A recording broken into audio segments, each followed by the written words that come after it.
Namaku Bagus, 28 tahun.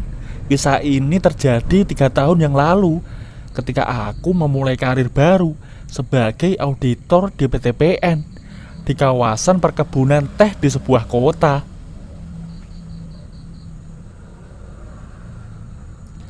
Aku tinggal seorang diri di rumah dinas mungil dan asri, semi permanen di sekitar kebun. Untuk keperluan bersih-bersih rumah dan mencuci pakaian, aku memperkerjakan seorang pembantu harian. Namanya Mbak Mirna.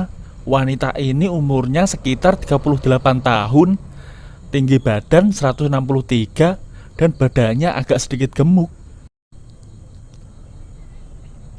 Mbak Mirna asli orang Jawa. Dia menikah dan ikut suami yang bekerja di perkebunan ini. 5 tahun yang lalu, suaminya wafat dan meninggalkan seorang anak perempuan. Mbak Mirna mengontrak rumah kecil di desa sekitar perkebunan bersama ibu mertuanya yang sudah tua.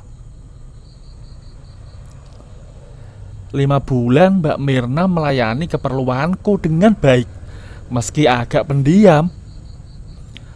Dan kami memang jarang ketemu, kecuali akhir pekan ketika aku memberikan gaji padanya. Gaji yang kuberikan di atas rata-rata. Tetapi mungkin karena besarnya kebutuhan, beliau sesekali meminjam uang dariku. Belakangan Mbak Mirna meminjam uang lebih besar dari biasanya. Setelah aku tanya dengan detail, akhirnya dia mengakui telah terjebak rentenir karena kebiasaan membeli togel dan arisan-arisan tak jelas. Hanya beberapa bulan berlalu, Mbak Mirna telah meminjam uangku lebih dari 2 juta. Dan pada usahanya meminjam terakhir, aku menolaknya dengan halus. Pagi itu dia sangat bingung dan panik dengan meneteskan air mata. Beliau mencoba terus memohon kepadaku untuk memberinya pinjaman sekitar 1,5 juta untuk menutupi tuntutan hutang dari bandar judi togel di desa. Aku kembali menolak dengan tegas dan Mbak Mirna terus terisak. Aku memperhatikan wanita parubaya ini dengan seksama.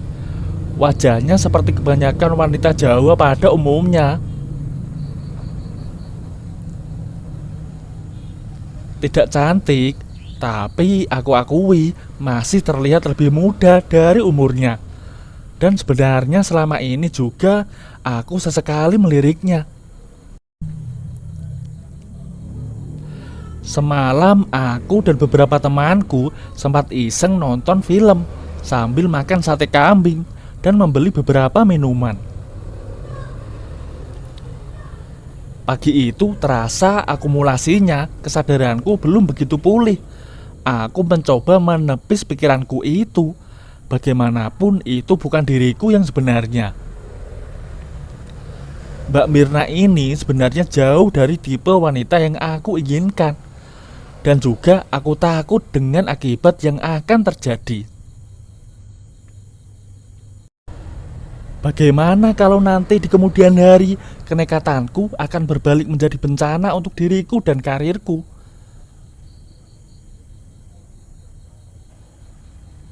Pikiranku masih silih berganti antara pertimbangan kotor dan waras. Mbak Mirna masih duduk bersimpuh di depanku sambil melelehkan air mata. Ruangan menjadi sangat sunyi. Aku tidak mungkin tega menolak permohonannya, tapi setidaknya dia harus belajar untuk berpikir panjang. Jangan duduk di lantai, Mbak, di kursi saja. Saya jadi gak enak. Aku memulai bicara. Enggih, Den. Dia bangkit untuk berdiri. Dan pikiranku kembali kacau. Bingung saya, Mbak, jawabku. Kepalaku masih terasa pusing hasil minum-minum semalam. Aku menekan sisi kiri kepalaku.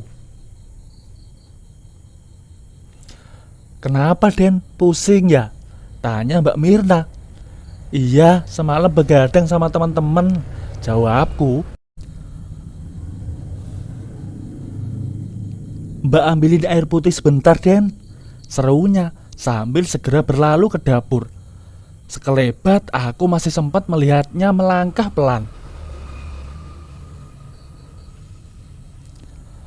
Mbak Mirna masih berdiri di depanku menunggu selesai minum. Aku menyumpahinya dalam hati. Melihat bodinya lebih dekat seperti itu, pikiranku makin terpuruk. Duduk aja Mbak, santai aja. Kita bicarain dengan tenang, ujarku. Iya Den, jawabnya pelan.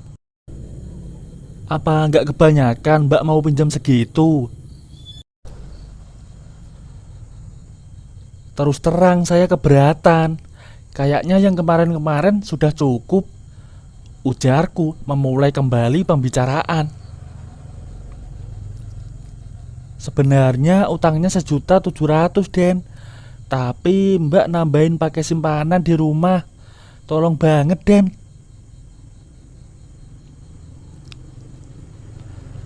Mbak sebenarnya malu banget, tapi terpaksa, jawabnya dengan suara lirih. Waduh, jawabku terputus. Aku kembali terdiam. Kepalaku masih terasa pusing. Lalu aku menatap keluar jendela. Sebenarnya tidak jadi masalah untuk soal jumlah uangnya. Cuma sisi gelapku masih mencoba meyakinkanku untuk mengambil kesempatan ini. Mbak Mirna menatap ke lantai. Pikirannya masih kalut. Dia menanti jawabanku dengan putus asa. Aku akhirnya menyerah. Biarlah, ini untuk terakhir aku membantunya. Dan berharap dia segera pulang agar sesuatu yang terburuk tidak terjadi pagi ini. Oke Mbak, sebenarnya ini berat buat saya, ujarku. Mbak rela ngelakuin apa aja Den, supaya Den percaya Mbak mau balikin uangnya. Apa aja? Waduh, kata-katanya itu sangat menggelitik di benakku. Ngelakuin apa aja maksudnya apa nih Mbak? Tanyaku sambil tersenyum. Apa aja yang Den Bagus minta, Mbak kerjain deh, jawabnya lugu. Selain urusan rumah, memang apalagi yang bisa Mbak kasih ke saya? Kalimatku mulai menjebak. Hehe, apa aja Den, jawabnya sambil tersipu. Mbak hati-hati kalau ngomong. Aku menghela nafas menahan batin. Maksudnya apa Den? Tanyanya heran. Saya ini laki-laki loh Mbak. Nanti kalau saya minta macam-macam gimana? Lanjutku mulai berani. Mbak gak paham Den. Wajahnya masih bingung. Ya gak usah bingung, katanya mau ngelakuin. Apa aja? Godaku. Ya sebut saja Den, nanti Mbak usahain kalau memang agak berat dikerjain, jawabnya. Walah, Mbak, ya sudah, saya ambil uangnya sebentar. Tapi janji ya dikembaliin secepatnya. Aku berusaha menyudahi percakapan ini. Terima kasih Den, makasih banget, jawabnya lega. Tapi emangnya Den Bagus tadi mau bilang apa? Mungkin Mbak bisa bantu. Aku yang tengah berjalan menuju kamar akhirnya terhenti. Kali ini pikiranku mulai kemana-mana lagi. Kalimat itu seperti akan meledak keluar dari mulutku. Aku membalikan badan, menatapnya dengan seringai aneh. Mbak yakin mau menuruti apa yang aku mau? Iya Den, ngomong aja Den, gak usah sungkan. Aku mau itu Mbak, ucapku serasa melayang di udara. Jantungku berdegup kencang. Wajahnya sontak kaget dan bingung. Aku tahu dia pasti akan bereaksi seperti itu, tapi salahnya sendiri. Aku sudah berusaha keras untuk menahan diriku untuk tidak berniat aneh pada dirinya, tapi kesadaranku belum penuh untuk hal seperti itu. Maksudnya apa Den? Mbak kok jadi takut? Wajahnya mulai memucat. Ya temenin itu. Aku tahu mukaku mau merah. Tapi itu kan gak mungkin Den, ujarnya dengan suara pelan. Mungkin aja kalau itu syaratnya Mbak mau pinjam uang, jawabku. Ruangan kembali terasa sunyi. Mbak Mirna tertunduk, menggenggam kedua tangannya dengan gelisah. Ada rasa sesal telah mengucapkan kalimat tadi, tapi sudah terlanjur. Aku sudah tidak mungkin menariknya. Sekarang biar sisi gelapku yang bertindak. Gimana Mbak? Tanya aku sambil kembali duduk di kursiku. Tapi itu gak mungkin Den, gak mungkin. Mbak bukan perempuan kayak gitu, jawabnya. Suaranya kembali lirih. Aku menghela nafas berat. Mbak Mirna wajahnya kembali muram. Matanya menatap keluar pintu, kosong, seperti berpikir. Mbak gak nyangka kok Aden bisa-bisanya minta yang kayak gitu. Mbak ini sudah tua, gak pantas. Sekarang terserah Mbak, saya tetap kasih uang yang Mbak minta kalau Mbak mau menuhin kemauan saya, oke? Gak juga silahkan, kataku. Jawabku pelan sambil melangkah ke kamar. Lalu aku kembali ke ruang tamu dengan sejumlah uang. Aku meletakkannya pelan di atas meja kecil di depannya. Wajahnya masih terlihat tegang. Dia hanya melirik sebentar ke arah meja. Baiklah Den, Mbak gak tahu lagi mau ngomong apa atau harus bagaimana sekarang. Kalau itu maunya Aden, terserahlah. Jujur aja, Mbak sih takut banget. Mbak bukan perempuan gituan Den. Mbak memang janda.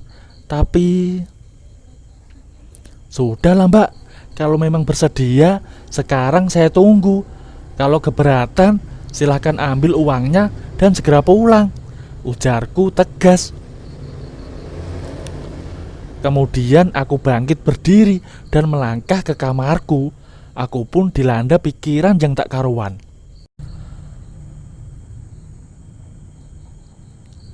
Tapi aku was-was dengan kemungkinan buruk yang bisa saja terjadi.